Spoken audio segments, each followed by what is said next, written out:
Hey everybody, Brian Von Vier here, back at it again with another set of D&D stories. And today we're going to be talking about gruesome kills. If you have a gruesome kill that you've seen or experienced or really performed in your D&D campaign, let us know in the comments below. But until then, what was your most gruesome kill? As a monk, and with the luckiest attack turn of my life with a total of 3 crits, I ripped a bandit's heart out and fed it to him in front of his friends. No need to roll for intimidation. They retreated. Monk character. Rolled a nat 20 on an unarmed strike and took him to 0. Gouged both of the hobgoblin's eyes with my fingers and ripped them out.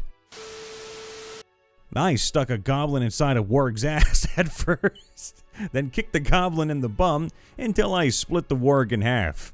We adopted the goblin afterwards. Oh dear God, what did you name that goblin after that? Head ass? Head ass apply directly to the warg ass. We had encountered some NPCs from my backstory. The monks that, rightly, threw me out of the monastery for being a terrible person.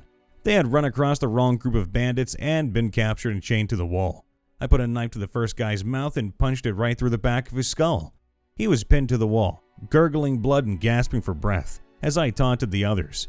After he died and I'd made my point, I tricked him into serving as a distraction during our escape from the bandit hideout by agreeing to free them and immediately raising the alarm, leaving them to be butchered to a man. As I said, my character was a terrible person. My rogue ended up killing Strahd by shooting him in the neck with a flaming arrow with sneak attack damage. Now, I wouldn't say that's the most brutal kill, but I'd say that the Dark Lord of Barovia having a cauterized neck wound from an unseen assailant is a cool way to end a Curse of Strahd campaign. During a Gladiator fight, I decapitated the other fighter before taking the head and throwing it at the crowd. Are you not entertained? Bard here. I was on a quest to save a noble from his undead parents, who he wanted to protect, after which the noble would join our team and aid us in the future.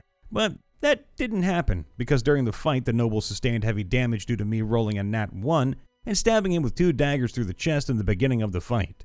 When we finished the fight, I tried to do a flashy kill by tossing a dagger into the air and kicking it into the undead's head, but I rolled a nat 1, causing me to miss the dagger, which ended up falling straight through the noble's head, dealing the fatal blow which ended his life. After killing him on accident, I got frustrated with the undead and pulled out my loot and decided to smash its skull in with it. Just to spite me for my actions earlier, I rolled a nat 20, which caused the loot to play a beautiful melody as I hit the undead with it, making its entire body explode, leaving me and my loot in a giant bloody mess of undead insides. Not made by me, but I gave them the idea. We were doing a holiday one-off, and we got into a fight with a yeti. This was all homebrew with homebrew items, of course. I used my rope of lights to tie up the yeti, and the other player used their candy cane spear to stab the yeti through its skull and skewered its brain. 2 extra things of note here. The yeti was down to 1 HP, and I realized too late that I had the animal friendship spell. The party was boarding the enemy ship. I, a Path of the Beast Barbarian, attacked the pirate crewman with the goal of shoving him into the pirate captain, who was on the other side of the ship. I landed 2 nat 20s with beast claws.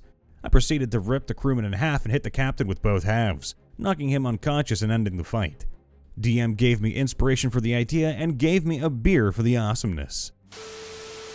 This took place in an evil campaign. My gold Dragonborn gets a keg of the most alcoholic beverage the pub had available.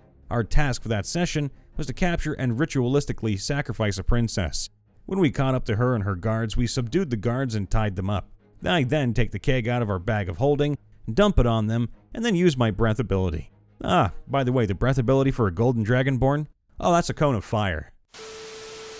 The Black Spider from Lost Mines of Found Delver made a comeback in the homebrew leg of our campaign and won revenge on our party. I made a clenched fist with my Bigby's hand and got the kill. Squished him, like a spider. My character at the time was a silver Dragonborn named Heskan. I was playing the Blood Hunter class with the Werewolf subclass. He was played as a man fighting between a hungry beast and an illiterate man. I went off from the party with the ranger to follow a lead on the werewolf that turned me. Dead end. But it did result in the 2 of us fighting a cloaker. I got the killing blow after 3 rounds of combat. When I asked how I wanted to kill it, I decided to let the werewolf get the kill. I skinned it alive. The DM looked at me and asked, "Why?" I said, well, the werewolf got the kill. So my character blacks out and rips the hide off the cloaker while it was still alive. DM was so caught off guard that he gave me the cloak of displacement as a reward.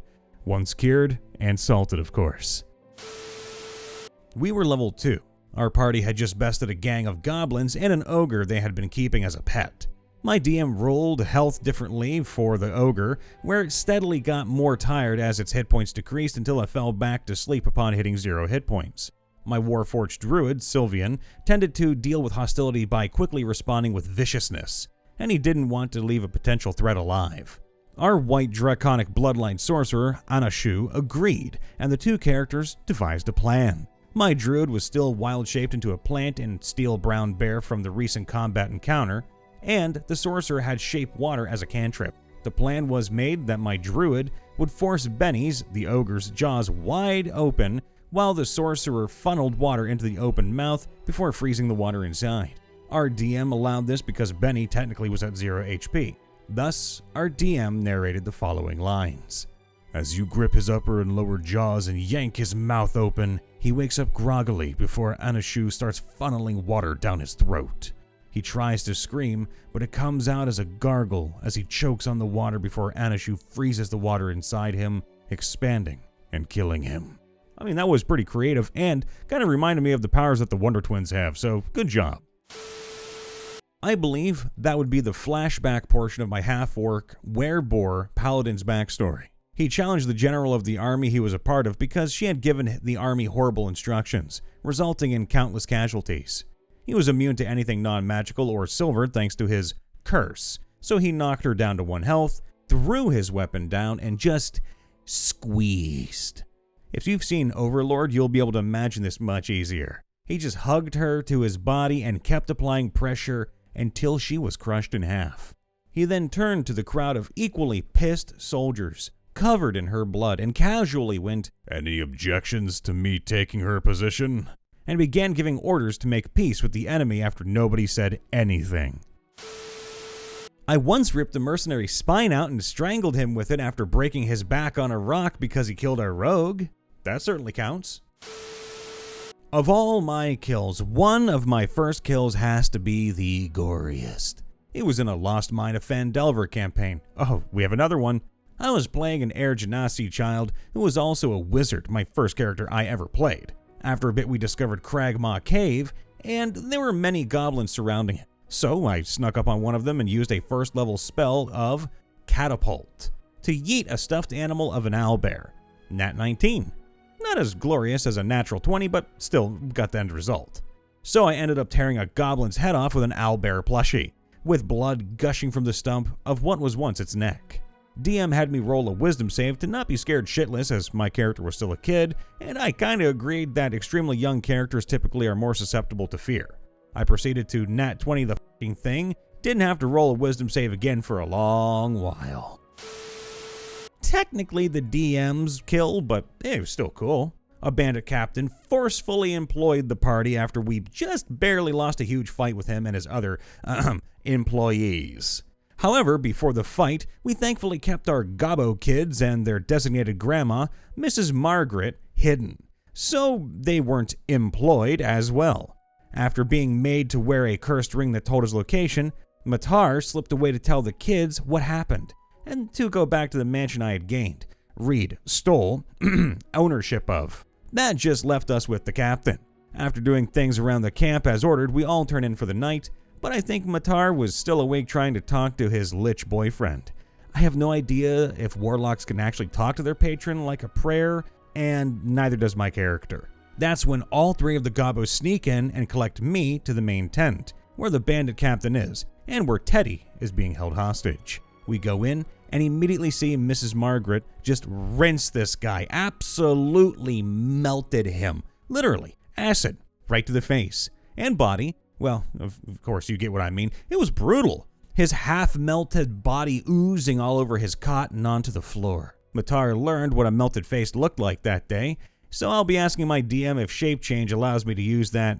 That'd be great for mischief. By far the most brutal kill in the campaign so far, mostly because our party has a chronic case of, maybe it's friendly, I mean, that's how my tar got a lich boyfriend, so we're not too wrong about it. And to add, none of the party expected Mrs. Margaret or the Gobbos to step in and help. We were taught a valuable lesson to never discount someone for their age or perceived frailness. I'm just glad we didn't learn that from an enemy instead. Have a Goliath wizard barbarian on a revenge mission for his clan killed by wizards. He carries a wooden shield he calls Love Letter, decorated with the teeth of his enemies. Whenever he finds someone responsible for the clan's deaths, he'll do his best to tie them to something and extract information. Then he'll beat them to death with Love Letter, extracting as many teeth as possible while doing it.